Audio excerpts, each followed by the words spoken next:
everyone. It is Lauren back again with the Build Carolina Team Chats. And I'm here today with Pat, who is our program coordinator for Carolina Code School.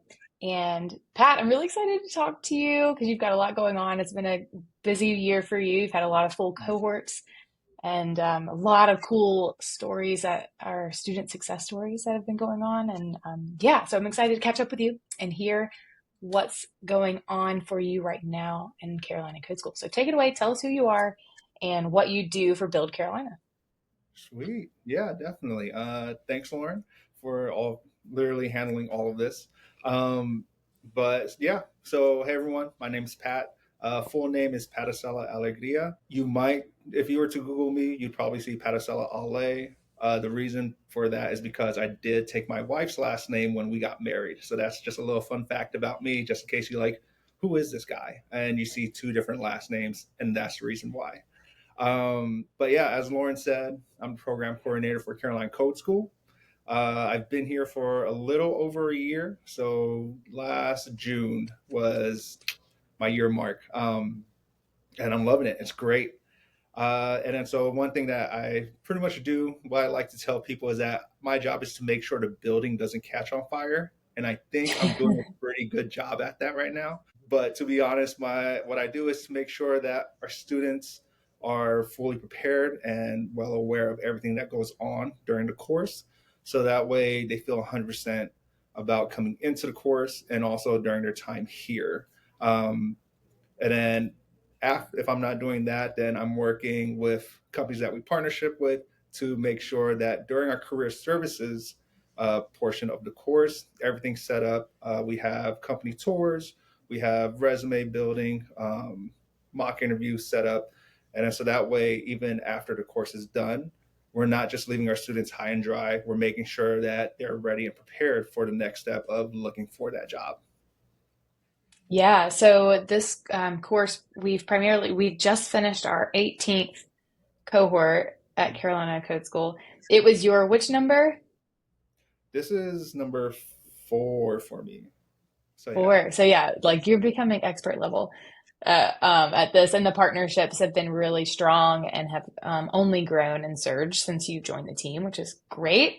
But the cool thing about you is that you came from a teaching background, and what was cool is that you had this education piece and training, and then you also had taken some coding courses in college when you were getting your degree, which was just like this really unique unicorn kind of find in our applicant pool for the job that you have now. And it's just been awesome to watch you grow and take it on and make it even better. The student experience is richer and fuller. And I mean, the students that have come through while you've been managing the program they've just been incredible and had a great experience.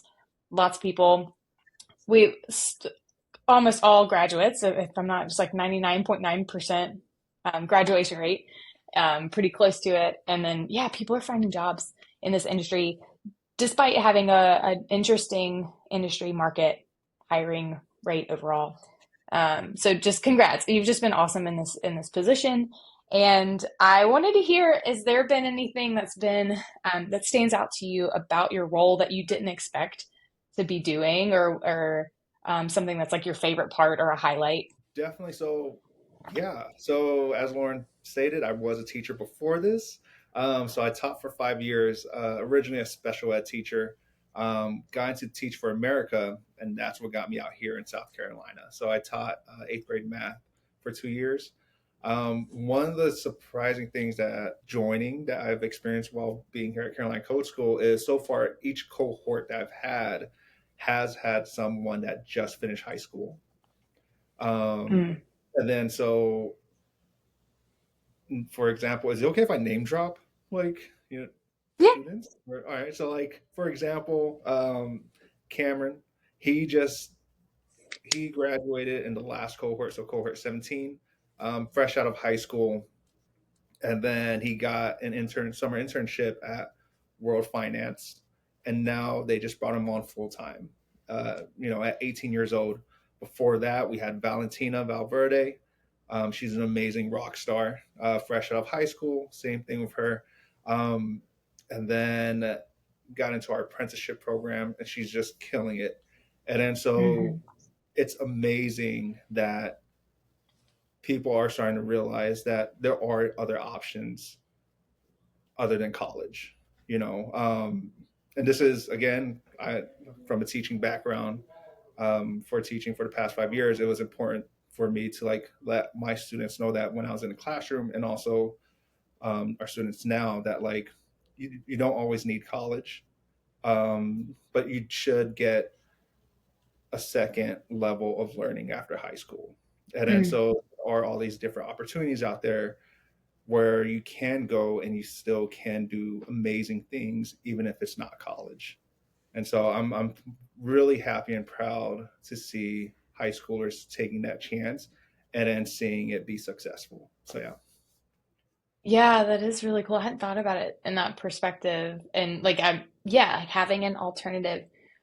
I think that that's kind of the name of your role as program coordinator, but really what you're doing is like exposing as many options to people as possible, and making sure that they just have all the information. I think you said that when you introduced yourself, that your goal is to give everyone the here are all your options. If you want to work in this industry and you want to learn these skills, here you could go the traditional education route, and here are the pros and cons of that, and what does that fit with your lifestyle or what you're planning to do or what you need right now. And then here's another option of a very really fast paced immersive 12-week program is the way that we run it.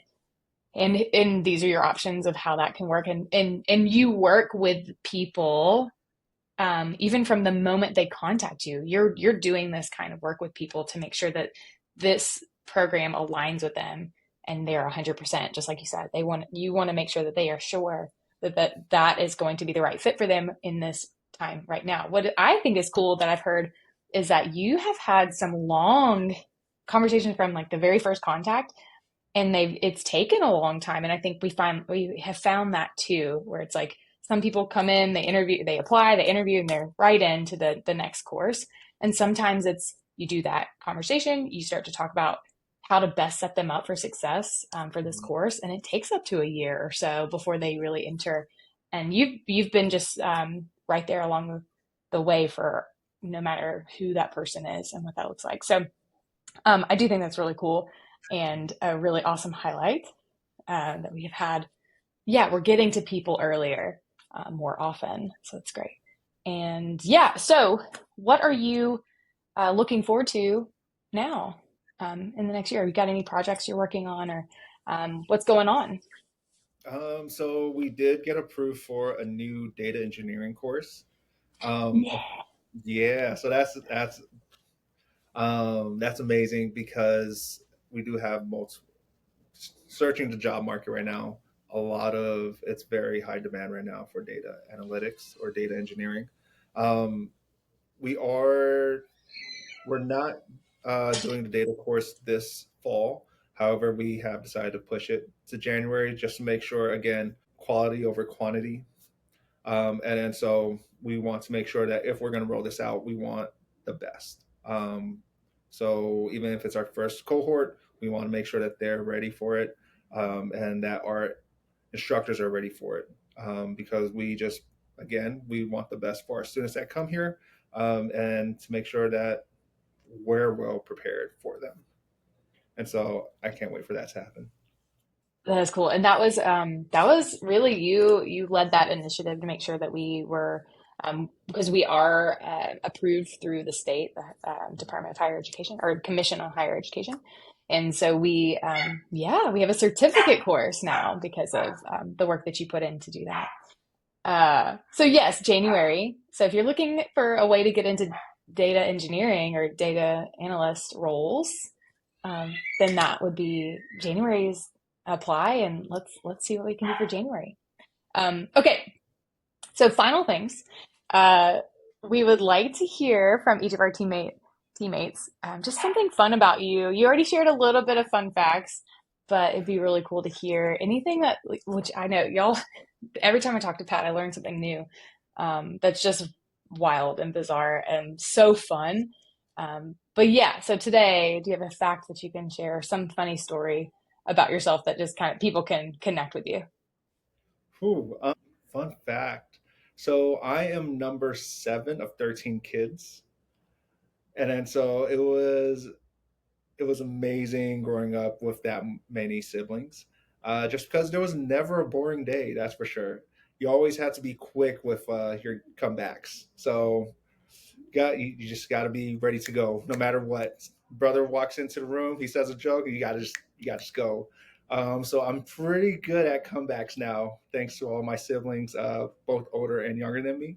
Um, and then as well as before, so as most of you all know, I guess so that's like a fun side of me personally. And then a fun fact about me professionally, I'm a Marine Corps veteran. So after high school, actually, I'll tell a fun story of how I joined the Marine Corps. So my best friend Johnny, my family immigrated here to the States when I was about 5 from Samoa. My best friend Johnny, his family immigrated to the States around the same time from Cambodia, and so we grew up a block away from each other growing up. The summer after our senior year, he wakes me up one morning and he's just like, "Hey, can you do me a favor? Can you come with me to the recruiter station to make sure I don't sign anything?" And I was like, "Yeah, yeah, I got you. I'm right there with you, man." We know how that turned out. We both ended up leaving that day with a signed date to leave to boot camp. Um, both served 4 years, and then we got out and went to school together. And Yeah, it was just like, hey, okay, so I don't know how if you've changed your strategy and you can do that now and hang in there and like hold people back now, but if you want Pat to tell you no, I don't know if you want Pat alongside. I think he's gonna probably root for you and cheer you on. Because that is something about you that I think that story is funny. I think how you just kind of happen to give 4 years of your life to the military after school. But I think that you are that person that you want in your corner. If you're doing something that sounds big and scary and new and challenging, you want Pat behind you, cheering you on and telling you that it's going to be okay. And not only telling you that it's going to be okay, but also helping you strategize to get to the next step and the next phase. Pat's not one to leave you behind. He's no, just going to be right there with you. If he supported you from the beginning, he's gonna be there to make sure that you see it through. And we have seen that. It's been 4 cohorts. We're going on 5, your 5th cohort with us. That starts in early September. So we have interviews happening for that web development full-time course in Greenville. And yeah, if you're considering it and you're like, I don't know if I can make it with Pat on your side, I'm pretty sure you can. Yeah. But this has been great. I know that we have a lot of fun with you on our calls. You always, this is a fun fact about our team. We have our weekly Carolina Code School like program team meetings on Wednesdays, and it starts at 2:30. So the running joke is like if you meet with Pat and Sean and the team over at Carolina Code School after 2 p.m., you're probably gonna get those really fast, quippy jokes, and they're gonna push. You're probably gonna like cry laughing at some point in the meeting because it's just they're just a lot of fun. So I appreciate you keeping us not so serious and having a good time while we're doing really important work for people. Anything else you want to say before we close out our chat? definitely. We have our part-time course starting next week. And if ever you have any questions, again, just because you come in doesn't mean you're joining. Take your time, make sure that you're 100% comfortable to come in. But yeah, hit me up if you want to just talk, totally fine, and learn more about, of course. And yeah, can't wait to talk to everyone soon. Yeah. Thanks so much for the time, Pat. Great. Thanks, Lauren.